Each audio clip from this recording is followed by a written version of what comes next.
स्वतंत्रता दिवस एक ऐसा दिन होता है जब हम सब खूब जश्न मनाते हैं, तिरंगे लहराते हैं, उत्सव मनाते हैं। अब सोचिए उस दिन कैसा जश्न मना होगा जब हमें स्वतंत्रता मिली थी। 15 अगस्त 1947, जब सदियों बाद पहली बार आजाद हवा में हर हिंदुस्तानी ने सांस ली थी, जब पहली बार वंदे मातरम के नारे पर पाबंदी नहीं थी, भारत मां के जयकारे पर अंकुश नहीं था। कैसा समा रहा होगा जब तिरंगा पहली बार स्वतंत्र आसमान में लहराया होगा। हम आपको 75 साल पहले वाले आजादी के जश्न की ये अनमोल तस्वीरें दिखाएंगे।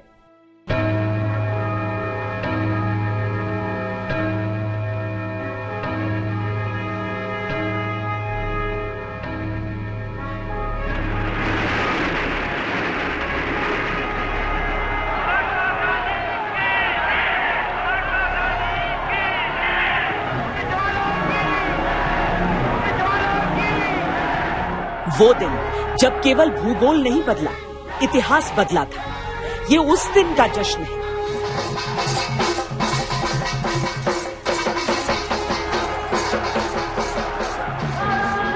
वो दिन जब लब आजाद हुए और भारत मां का जय जयकार हुआ, ये उस दिन का जश्न है।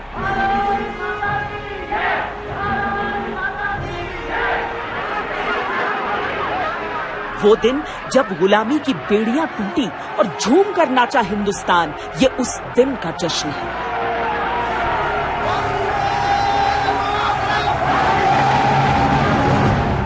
वो दिन जब स्वतंत्र भारत के पहले प्रधानमंत्री का संबोधन हुआ, ये उस दिन का जश्न है।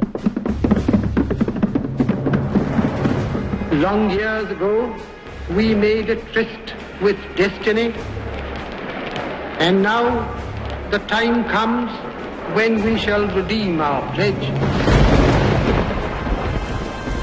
वो दिन जिस पर कुदरत ने भी प्यार लुटाया था, बूंदों की बौछार करके, ये उस दिन का जश्न है।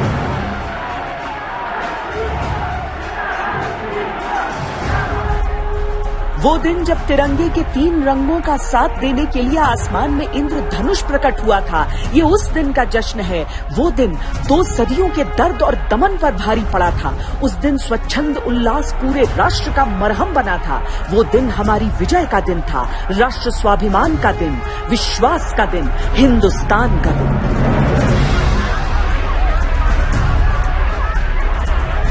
वो दिन अविस्मरणीय था, वो दिन बेमिसाल था, वो जश्न अद्वितीय था, वो लम्हा अभूतपूर्व था। आज आपको उस दिन के जश्न की अनदेखी तस्वीरें दिखाएंगे। 14 से 15 अगस्त के बीच की अनसुनी कहानियां सुनाएंगे। उस दिन के जश्न में आज के उत्सव का अक्स दिखाएंगे।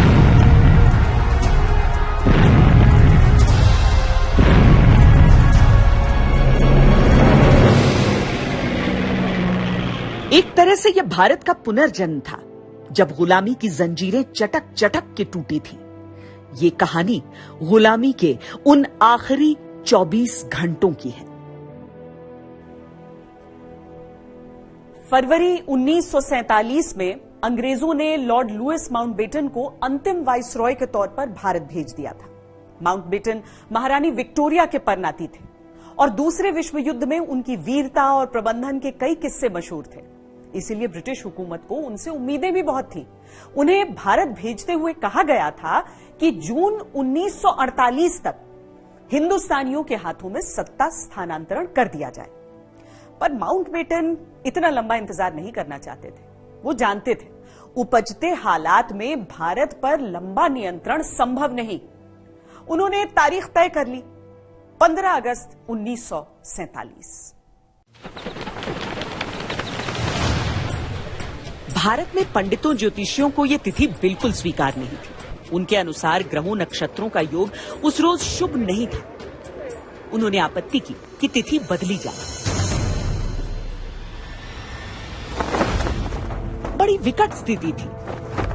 माउंटबेटन इन बातों में यकीन नहीं करते थे।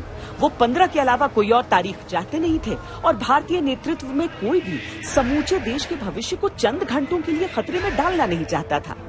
तब एक बीच का रास्ता निकाला गया।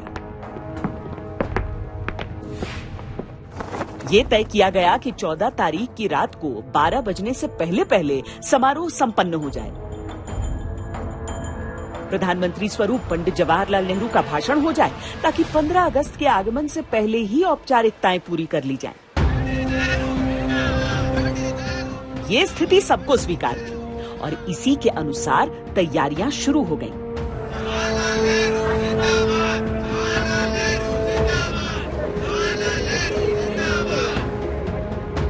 तकनीकी रूप से भारत और पाकिस्तान दोनों एक ही समय आजाद हो रहे थे। माउंटबेटन इस खास पल में भारत में रहना चाहते थे,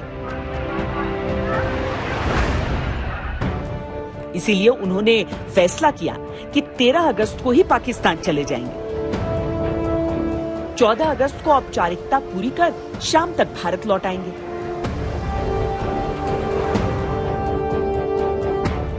माउंटबेटन जब कराची के लिए निकलने वाले थे तब उनके पास एक अधिकारी आए और 2 सील बंद लिफाफे उन्हें थमा दिए। इन लिफाफों में भारत पाकिस्तान के विभाजन को निर्धारित करती रिपोर्ट रखी थी।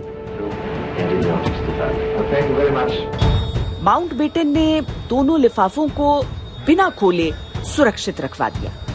वो नहीं चाहते थे कि आजादी के उत्सव पर बंटवारे का साया मंडराए और लोगों के मन में खटास आए। माउंटबेटन ने एक संदूक में इसे बंद किया और कराची रवाना हो गए।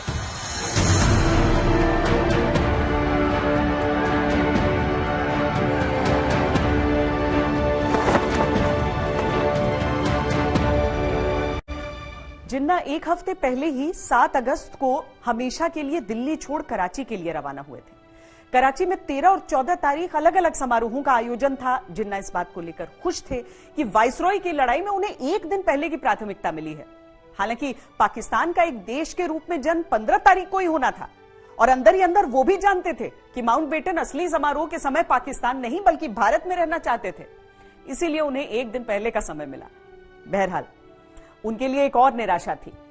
शाही सवारी के लिए बंटवारे में उन्होंने एक रुपहली गाड़ी हासिल की थी, पर उसे खींचने वाला एक घोड़ा लंगड़ा हो गया और उन्हें वाइसरॉय की खुली छत वाली रोल्स रॉयस गाड़ी उधार में लेनी पड़ी।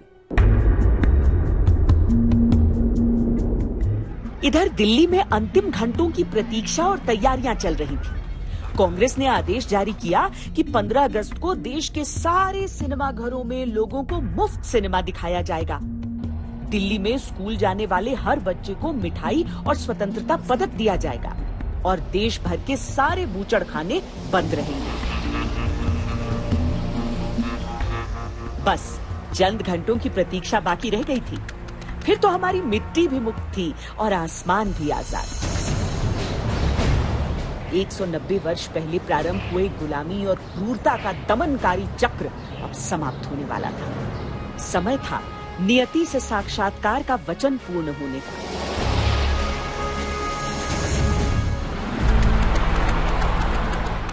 चौदह अगस्त की शाम को जब माउंटबेटन कराची से दिल्ली लौटे, तब तक भारतीयों का सैलाब सड़कों पर उमड़ना शुरू हो गया था।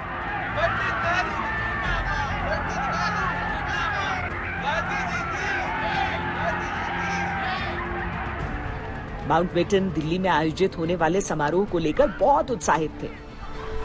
उनकी पत्नी एडविना और बेटी पामेला भी स्वतंत्रता दिवस आयोजन में शिरकत करने वाली थी। पर उससे पहले 14-15 की दरमियानी रात को ऐतिहासिक समारोह की बारी थी।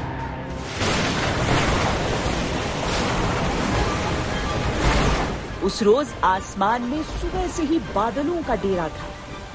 दिन चढ़ते चढ़ते मानो आसमान के बादल भी उस ऐतिहासिक पल के लिए व्याकुल हो उठे थे।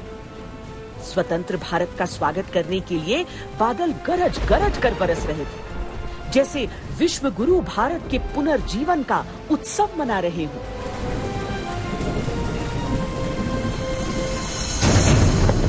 वर्तमान के संसद भवन के सेंट्रल हॉल में यह आयोजन होना था। रात 11 बजे का समय तय था, पर देर शाम से ही गणमान्य व्यक्तियों ने वहां पहुंचना शुरू कर दिया था। सबकी उत्सुक धड़कनें हर घड़ी के साथ बढ़ती जा रही थी।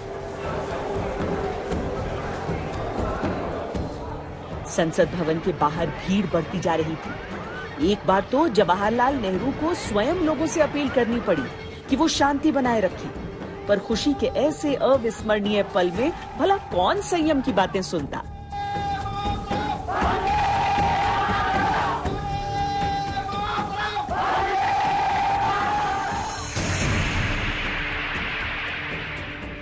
भीतर समारोह की तैयारियां पूर्ण थी और बाहर अनजान लोग मारे खुशी के एक दूसरे को गले लगा रहे थे। ऊपर बादल बरस रहे थे, नीचे आंखें बरस रही थी।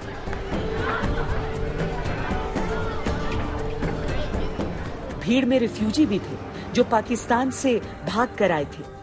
हर ओर भारत माता की जय के नारे लग रहे थे, इनकलाब जिंदाबाद के नारे लग रहे थे, महात्मा गांधी की जय के नारे लग रहे थे।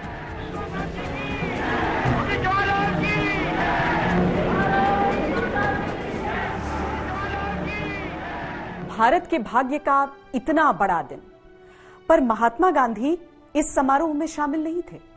दरअसल हजारों लाखों लोगों के बलिदान से मिली इस आजादी पर बंटवारे का खंजर चला था। देश के कई हिस्सों में भीषण दंगे हो रहे थे। महात्मा गांधी इन्हीं दंगों पर नियंत्रण के लिए उन दिनों बंगाल में थे, लेकिन उनके मन में शायद दिल्ली में चल रही गतिविधियों की जिज्ञासा तो रही ही होगी।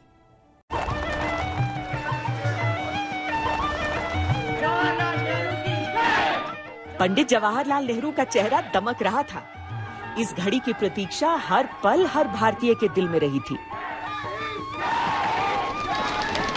और अब जब वो समय सामने था तो व्याकुल प्रसन्नता का एक अजीब सा एहसास हर ओर था।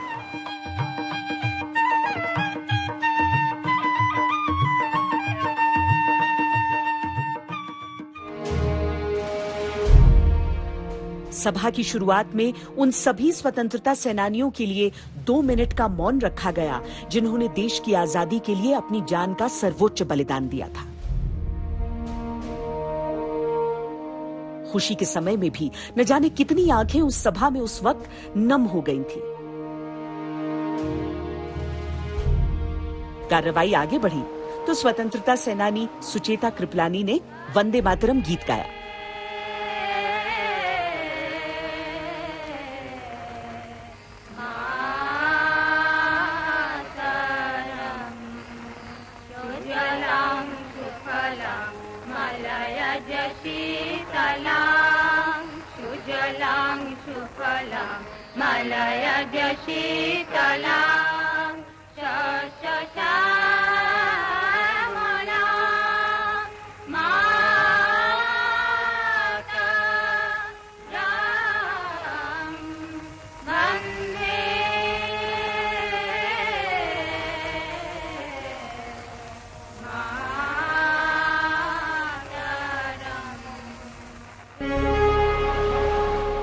सुचेता कृपलानी जानी मानी राजनेता थी और आगे चलकर वो देश की पहली महिला मुख्यमंत्री भी बनी थी। डॉक्टर राजेंद्र प्रसाद ने सभा को संबोधित किया। डॉक्टर सर्वपल्ली राधाकृष्णन ने भाषण दिया जिसमें उन्होंने भारत की विशिष्ट उपलब्धि का जिक्र किया। With what result? That the transition is being effected in such an orderly and dignified way. पर उस रोज सबसे महत्वपूर्ण संबोधन था पंडित जवाहरलाल नेहरू का। Long years ago, we made a tryst with destiny, and now the time comes when we shall redeem our pledge, not wholly or in full measure, but very substantially. At the stroke of the midnight hour, when the world sleeps, India will awake to life and freedom.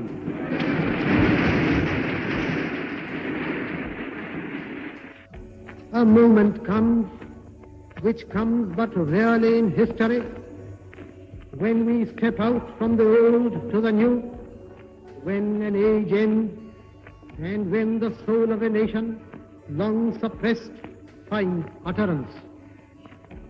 It is fitting that at this solemn moment we take the pledge of dedication to the service of India and her people and to the still larger cause of humanity. At the dawn of history, India started on her unending quest, and trackless centuries are filled with her striving and the grandeur of her successes and her failures. Through good and ill fortune alike, she has never lost sight of that quest or forgotten the ideals which gave her strength. We end today a period of ill fortune, and India discovers herself again. The achievement we celebrate today is but a step, an opening of opportunity to the greater triumphs and achievements that await us. Are we brave enough and wise enough to grasp this opportunity and accept the challenge of the future? Freedom and power bring responsibility.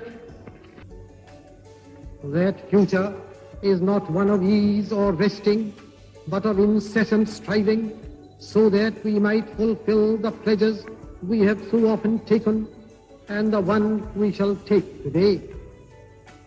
The service of India means the service of the millions who suffer. It means the ending of poverty and ignorance and disease and inequality of opportunity. The ambition of the greatest man of our generation has been to wipe every tear from every eye. That may be beyond us, but so long as there are tears and suffering, so long our work will not be over.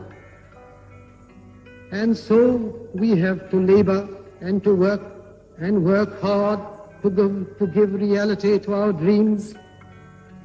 Those dreams are for India, but they are also for the world, for all the nations and peoples are too closely knit together today for any one of them to imagine that it can live apart.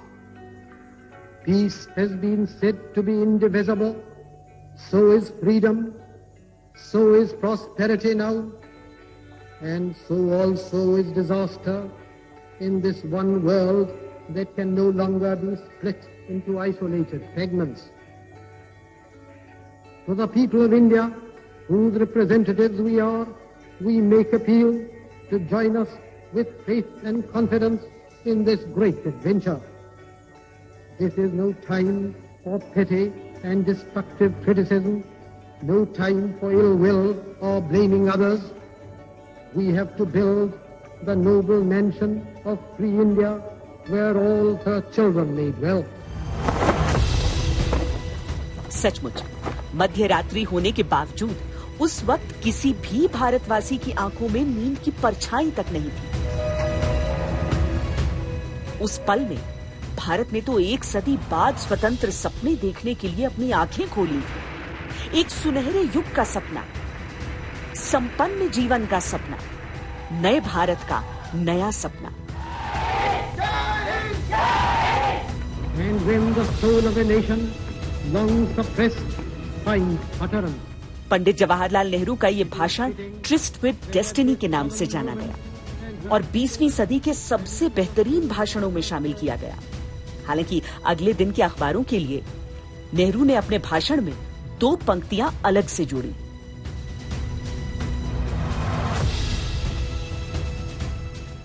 हमारे ध्यान में वो भाई और बहन भी हैं जो राजनीतिक सरहदों की वजह से हमसे दूर हैं और जो इस क्षण की खुशी हमारे साथ नहीं बांट सकते। वो हमारे हैं और हमारे ही रहेंगे, चाहे कुछ हो जाए। हम उनके अच्छे और बुरे में साथ रहेंगे।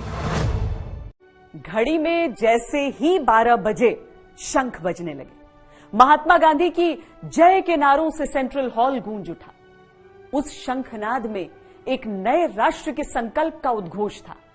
वातावरण में सबसे पुरानी सभ्यता वाले देश के सुनहरे कल की उम्मीद तैर रही थी। भावनाएं कुछ ऐसे उमड़ रही थी कि एंग्लो इंडियन नेता फ्रैंक एंटनी ने तो नेहरू जी को गले ही लगा लिया। उस एक क्षण में पूरे देश में पूजा हो रही थी। हर भारतीय अपनी सकारात्मक शक्ति के संचार से अपने राष्ट्र को और सशक्त करना चाहता था।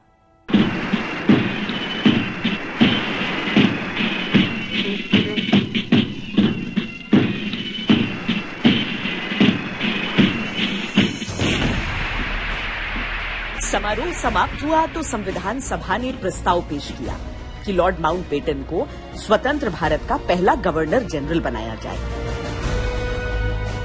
And the Constituent Assembly of India has endorsed the recommendation that Lord Mountbatten be Governor General of India from the 15th August 1947.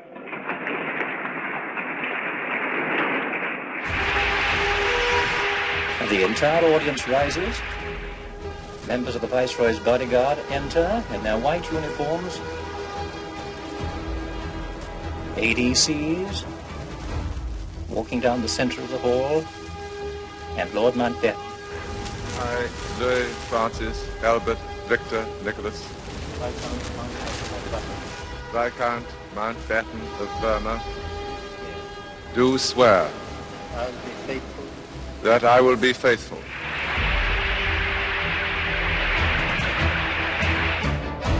इसके बाद स्वतंत्रता सेनानी हंसा मेहता ने राष्ट्र ध्वज भेंट किया। We have today attained our goal. In presenting this symbol of our freedom, we once more offer our services to the nation. We pledge ourselves to work for a great India, for building up a nation that will be a nation among nations.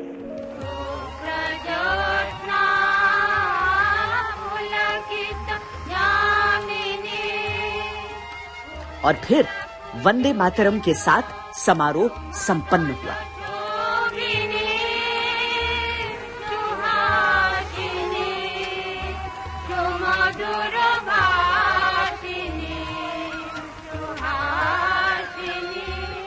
दरअसल उस समय जनगण मन हमारा राष्ट्रगान नहीं था। ये दर्जा उसे 1950 में मिला। 1947 तक वंदे मातरम गीत की अहमियत बहुत बड़ी थी।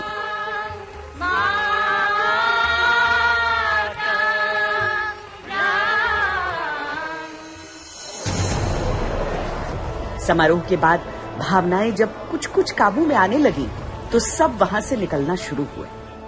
जवाहरलाल नेहरू और डॉक्टर राजेंद्र प्रसाद संसद भवन से निकलकर सीधा माउंटबेटन के पास पहुंचे, उनको आजाद भारत के पहले गवर्नर जनरल बनने का न्योता देने के लिए। माउंटबेटन ने उनका अनुरोध स्वीकार किया और जश्न मनाने के लिए वाइन की एक बोतल निकाली। इसके बाद पंडित नेहरू ने मंत्रियों के नामों वाली सूची का लिफाफा माउंटबेटन को दे दिया। इसमें उन मंत्रियों के नाम थे जो अगले दिन शपथ लेने वाले थे। जब नेहरू चले गए और माउंटबेटन ने वो लिफाफा खोला तो देखा कि वो तो खाली है। अति उत्साह में पंडित नेहरू लिफाफे में नामों वाली सूची ही डालना भूल गए थे। 14 अगस्त को जो कुछ हुआ वो ऐतिहासिक था, पर जो आयोजन 15 अगस्त को होने वाला था उसकी उम्मीद तो भारत पर शासन कर रहे अंग्रेजों ने भी नहीं की थी।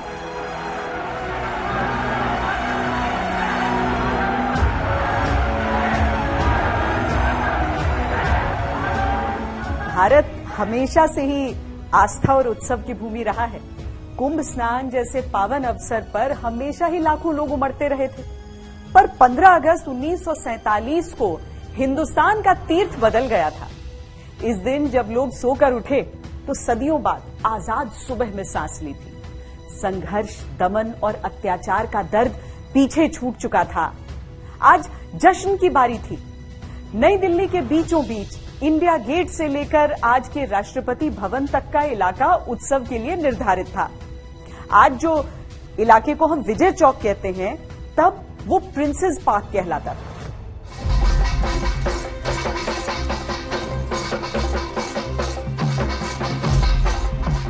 पंद्रह अगस्त को सार्वजनिक जश्न होना था। अंग्रेजों ने आकलन किया कि हजारों लोग आएंगे। बहुत धूमधाम की तैयारी थी।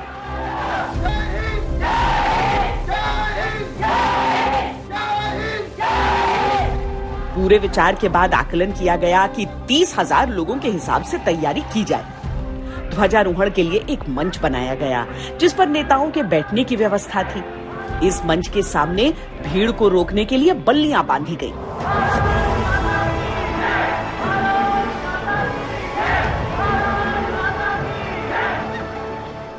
गीत संगीत के लिए बैंड की व्यवस्था थी और झंडोत्तोलन के मंच के बगल में एक और मंच बनाया गया। विशिष्ट अतिथियों के लिए दर्शक दीर्घा में खास जगह निर्धारित थी। इसमें कुर्सियां लगी थी। ये समारोह शाम को शुरू होना था।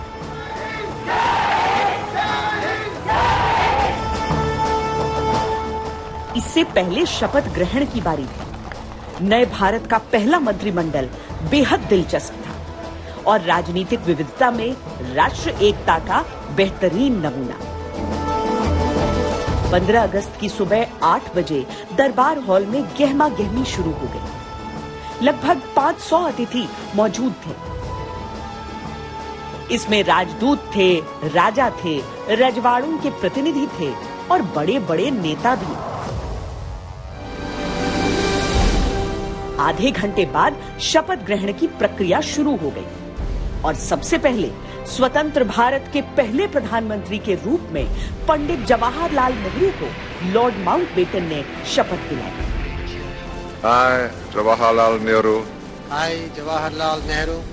do solemnly affirm that I will not directly or indirectly communicate or reveal to any person or persons Nehru को विदेश मंत्रालय और वैज्ञानिक शोध विभाग का प्रभार भी मिला। उनके बाद देश के गृह मंत्री के रूप में लौह पुरुष सरदार वल्लभ भाई पटेल ने पद और गोपनीयता की शपथ ली। I, Vallabhbhai Patel, do solemnly affirm that in the office of minister I will bear true faith. Bharat की पहली कैबिनेट में उस रोज कुल 14 मंत्रियों ने शपथ ली। महात्मा गांधी का विचार था कि भारत के पहले मंत्रिमंडल में उन लोगों को प्राथमिकता मिले जिन्होंने देश की आजादी की जंग लड़ी है।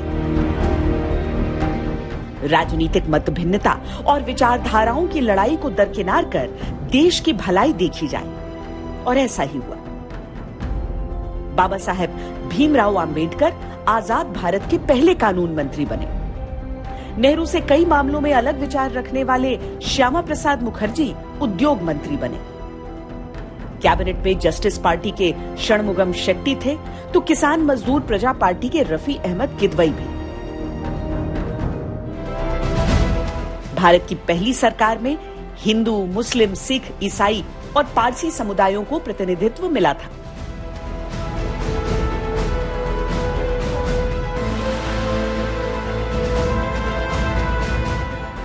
और एक महिला को भी कैबिनेट में जगह मिली। राजकुमारी अमृत कौर को स्वास्थ्य मंत्री बनाया गया।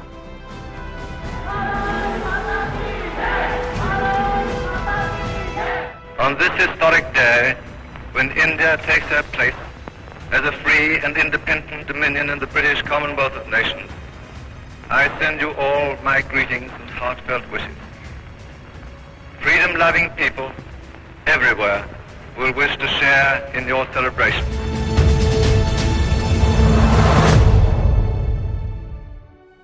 शपथ समारोह के अंत में भारत के पहले गवर्नर जनरल के तौर पर लॉर्ड लुईस माउंटबेटन ने शपथ ली। इसके बाद सभा में मौजूद सभी लोग एक काफिले में वाइसरॉय हाउस से काउंसिल चेंबर की ओर निकल गए। शाम के समारोह के लिए सबके मन में उत्साह था और सब अच्छे से सज धज कर तैयार होकर वहां पहुंचना चाहते थे।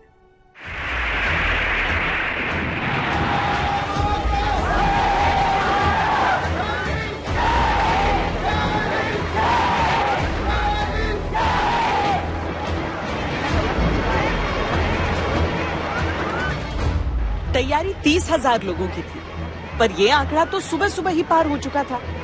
तैयारी करने वाले अधिकारी असहाय देखते रहे और समारोह में आने वालों की संख्या लाखों को लांघती गई। अब तो लोगों को गिनना भी संभव नहीं रह गया। आधिकारिक आकलन के अनुसार जश्न मनाने के लिए पहुंची जनता की संख्या 5 लाख को पार कर चुकी थी। करीने से रखी कुर्सियां भीड़ के पांव तले कुचल चुकी थी। बांस बल्ली का अवरोध टूट गया था, रस्सियां खुल गई थी और झंडे का मंच तो तूफान में किसी कश्ती की तरह नजर आ रहा था। वो दिन ही ऐसा था, न भावनाओं पर कोई नियंत्रण, न व्यवस्था पर। भीड़ में सभी लोग पिस रहे थे। बरसात के मौसम की उमस सांस लेना भी दूभर कर रही थी। लेकिन स्वतंत्र हवा की खुशबू से फेफड़े भरे हुए थे। जीवन में ऐसा दिन देख पाना सबके लिए सबसे बड़ा सौभाग्य था। इसके लिए सहूलियत से समझौता तो बहुत छोटी सी चीज थी।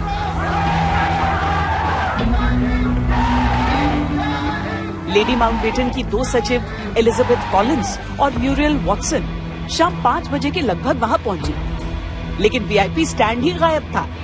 वो हिंदुस्तानियों की भीड़ में फंस गई। भीड़ जिस ओर जाती वो दोनों उसी ओर बह जाती थी। उधर लॉर्ड और लेडी माउंटबेटन अंगरक्षकों के साथ वहां बग्घी में पहुंचे, पर मंच तक का रास्ता तय करना मुमकिन नहीं था। उन्होंने तय किया वो दूसरी ओर से अपनी बग्घी से ही ध्वजारोहण देखेंगे।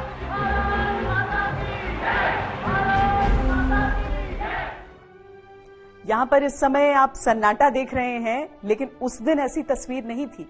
भीड़ का आलम ऐसा था कि कोई कहां खड़ा है इस पर उस व्यक्ति का खुद ही नियंत्रण नहीं था। कहते हैं लोग इतना करीब करीब खड़े थे कि हाथ उठा पाना भी संभव नहीं था।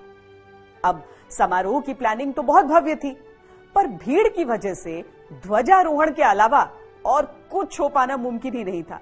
बाकी छोड़िए, बैंड के सदस्य भीड़ में खो गए थे और वो अपने मंच तक पहुंच ही नहीं पा रहे थे। इसीलिए यह फैसला किया गया कि अब बाकी चीजों की प्रतीक्षा को छोड़ा जाए और सिर्फ तिरंगा फहराया जाए।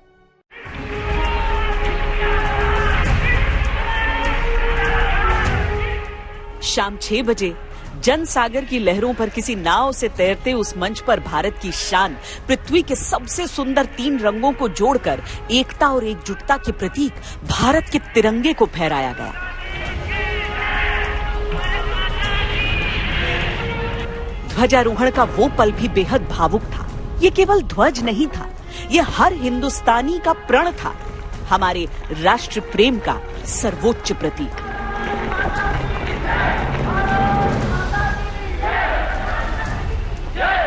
और प्रकृति ने भी हमारे ध्वजारोहण में अपना भरपूर स्नेह लुटाया। जब देश के पहले प्रधानमंत्री जवाहरलाल नेहरू ध्वजारोहण कर रहे थे तो आसमान में इंद्रधनुष प्रकट हो गया। देश की विस्मित जनता भारत माता की जय के नारे लगाने लगी। माउंटबेटन ने अपनी रिपोर्ट में इस बात का जिक्र किया था कि जैसे ही तिरंगा फहराया गया, नेपथ्य में एक इंद्रधनुष नजर आया।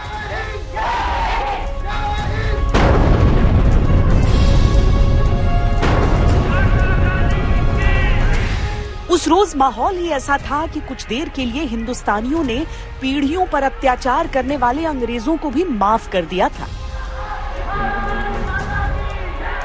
माउंटबेटन के आश्चर्य की सीमा नहीं रही जब वापस लौटते समय उनकी बग्घी के चारों ओर मौजूद लोगों ने उनकी जय के भी नारे लगाए। इतिहास में वो इकलौते ब्रिटिश थे जिनकी भारत की भूमि पर तहे दिल से जय जयकार हुई थी। समारोह से वापस लौटते हुए नेहरू भी माउंटबेटन की बग्घी में सवार हुए। हालांकि वो पूरे रास्ते बग्घी के हुड पर ही बैठे रहे। भारत की स्वतंत्रता को लेकर ब्रिटेन में बहुत अलग अलग तरह के विचार रहे थे, लेकिन 15 अगस्त को प्रिंसेस पार्क में मौजूद भारतवासियों की भावनाओं का ज्वार भाटा देखकर दुनिया के हर कोने में लोग भाव विभोर हुए। On this historic day, when India takes a place as a free and independent dominion in the British Commonwealth of Nations.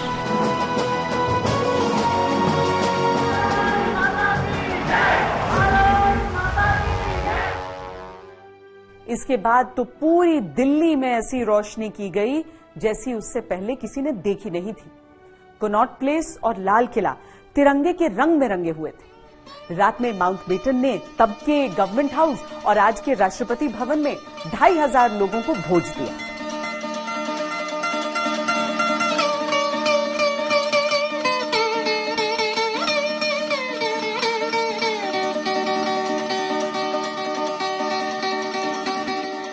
Bharat की स्वतंत्रता केवल एक तारीख नहीं थी, ये करोड़ों लोगों का संघर्ष था, करोड़ों लोगों का संकल्प था।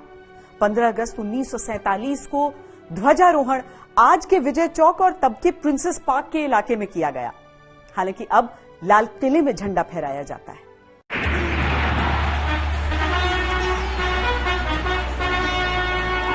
पंद्रह अगस्त के सार्वजनिक समारोह के बाद 16 अगस्त को प्रधानमंत्री जवाहरलाल नेहरू ने लाल किले से झंडा फहराया था। इसका उल्लेख लोकसभा सचिवालय के एक शोध पत्र में मौजूद है।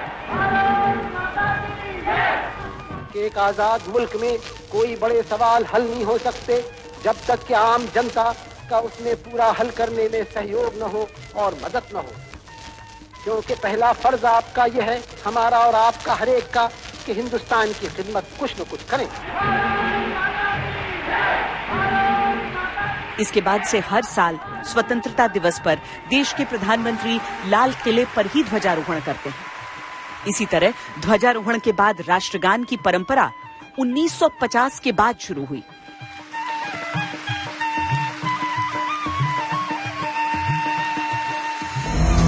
लॉर्ड माउंटबेटन ने विभाजन की चिट्ठी 17 अगस्त को दोनों देशों को सौंप दी और इसी दिन रैडक्लिफ लाइन की सार्वजनिक घोषणा कर दी गई। वैसे अलग अलग सालों में 15 अगस्त की तारीख पर ही 3 और देशों को आजादी मिली थी। दक्षिण कोरिया जापान से 15 अगस्त 1945 को आजाद हुआ था। बहरीन ब्रिटेन से 15 अगस्त 1971 को स्वतंत्र हुआ और कांगो फ्रांस से 15 अगस्त 1960 को स्वतंत्र हुआ।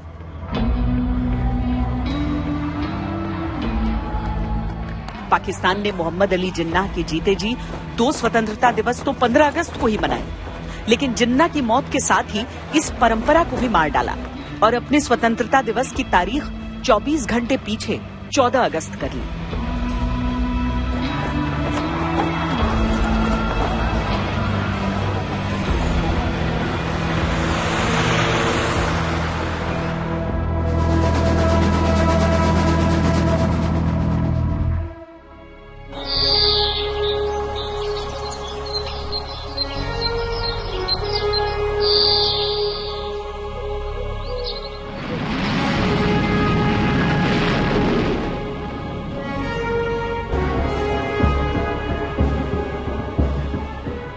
स्वतंत्रता के 75 साल में भारत ने अपने गुलामी के अतीत को कहीं पीछे छोड़ दिया है और वासुदेव कुटुंबकम की संस्कृति के साथ अलग मसलों पर समूचे विश्व का नेतृत्व कर रहा है।